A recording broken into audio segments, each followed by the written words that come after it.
You're listening to SiriusXM Insight. And this is Tell Me Everything with John Fugelsang. Here's what I'm hoping. I'm hoping that people in the great state of Iowa wake up and realize that the Joni Ernstification of your state does not necessarily have to be a foregone conclusion.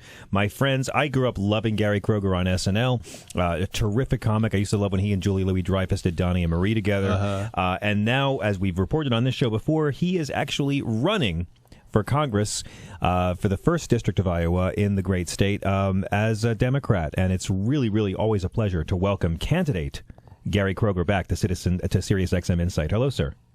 Well, hello. I have to tell you, John, I live for your introductions of me. They are the greatest. Now, I have two things. First of all, the caller is absolutely correct because I am old enough to remember 1968. It's actually when my political consciousness was awakened. You know, Vietnam, that particular election, and that chronology that he gave is exactly correct. Exactly. And you know, again, the people who were propping up Nixon, guys like Rumsfeld, guys like Cheney, of course, just stayed there through the Ford administration, got to go on bombing and murdering innocent people in Cambodia. And then they eventually ascended the highest levels of government because millions of us are just asleep at the wheel. And, you know, I know there's a lot of good folks in Iowa. There's a lot of open-minded people in Iowa who are really, really tired of business as usual. And, Gary, it's really a pleasure to hear about how you are taking on the status quo in that state. Well, thank you, because that's exactly what I'm running on, is the fact that I am different. Yes, I've been conscious of politics my whole life, like you have, like all of you have. You know, that's why we talk about it today, is because we've been actively interested our whole lives, but maybe it took us until our 50s, or you're in your 40s, until we 50s said, you know over what, here. I'm going to take that half century of experience now, and I'm going to do it. I'm going to do the best I can for the public good. I'm going to be generous and say the next 50 years of my life. I'm in a primary here, and I have formidable opponents. Pat Murphy, who lost this race last year, looks like he's getting in. Ravi Patel, fine young man, dropped out. And Monica Vernon is a machine that just keeps on running.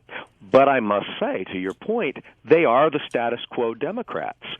This is a slightly blue district. This was Bruce Braley's district for 8 years. It's going to go blue. So I say to the people of Iowa, why wouldn't we put in the most progressive of the candidates who, I said the other day at a Central Committee, I was marching for gay rights 40 years ago. I had an ERA Now placard 40 years ago. This is my DNA. Exactly. I didn't just come to this and go, oh, you know what? But look, I wore my Eugene McCarthy button and then my Hubert Humphrey button to school in 1968. I'm guessing you are a card-carrying member of the ACLU. Well, I'm a card-carrying supporter, that's for sure.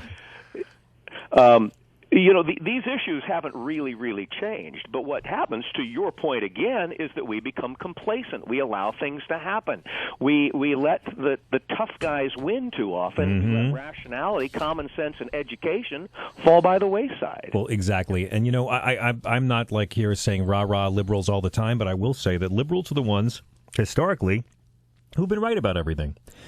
10 years ago, I was called a referendum, yes, on how we've been correct. You know, 10 years ago, I was called a liberal because I supported gay marriage, I supported medical marijuana, I thought invading Iraq was a bad idea, and I thought George Bush's economic policies were going to wreck the country.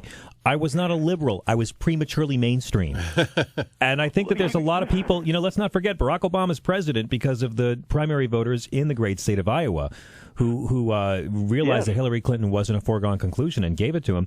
Gary, what's the temperature you're taking as you talk to voters in Iowa? Are they discouraged by the lack of magical rainbows and a pony under the Obama administration, or are people just looking for new ideas and realize that this guy's been hamstrung by a Congress that doesn't want any kind of reform? Well, I would put us into three categories. One are Republicans that simply they've hated this administration and all things liberal from the beginning of time.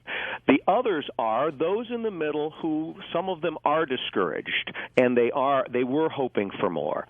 But the ones that I'm talking to most of the time, these are the activists because I'm trying to win a Democratic primary, so I'm going to every county and I'm meeting the anywhere from 6 to 2 dozen activists. And they, by and large, are very supportive of the president, absolutely understand the lockstep obstructionism that he's had to face, and are very proud of the accomplishments. And in the last few weeks, particularly proud that the voices of reason, the understanding of the Supreme Court for justice, have issued these referendums on health care and rights. Exactly. And so those Iowans are very motivated.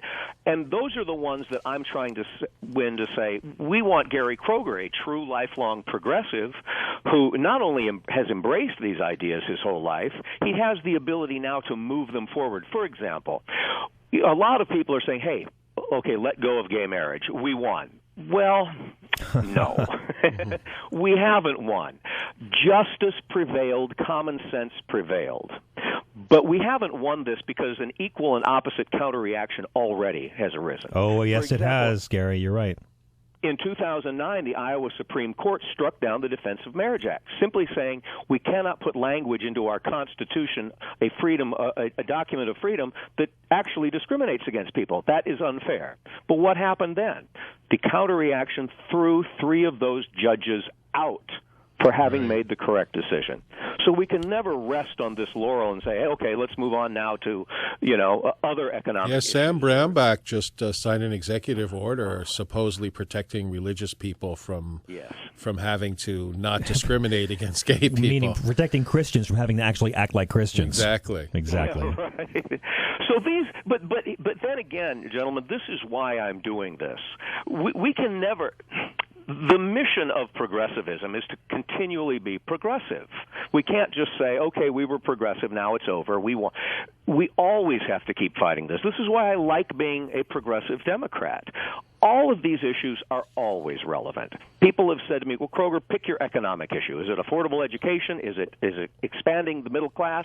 And I go, civil rights are there too. Yeah. The environment is there too. We never get to rest. Mm-hmm. But that's the work, and that's why we've been successful. Gary Kroeger, we have a couple of callers who'd love to speak with you. It's Gary Kroeger. Gary Kroeger wasn't just one of the first guys to be nice to me when I moved to Hollywood, Frank. This man got to be a star. He's never lived that down. I know. His opponents are using that against him now. That's why he's running for office Yes. as public penance for being nice to me. But this is a guy who got to star on one of the biggest comedy shows in American history. This is a guy who left the business and went to be a businessman in his home state. And this is a guy who's actually showing what all citizens should do, is get involved on a civic level and run for office. You're listening to SiriusXM Insight. And this is Tell Me Everything.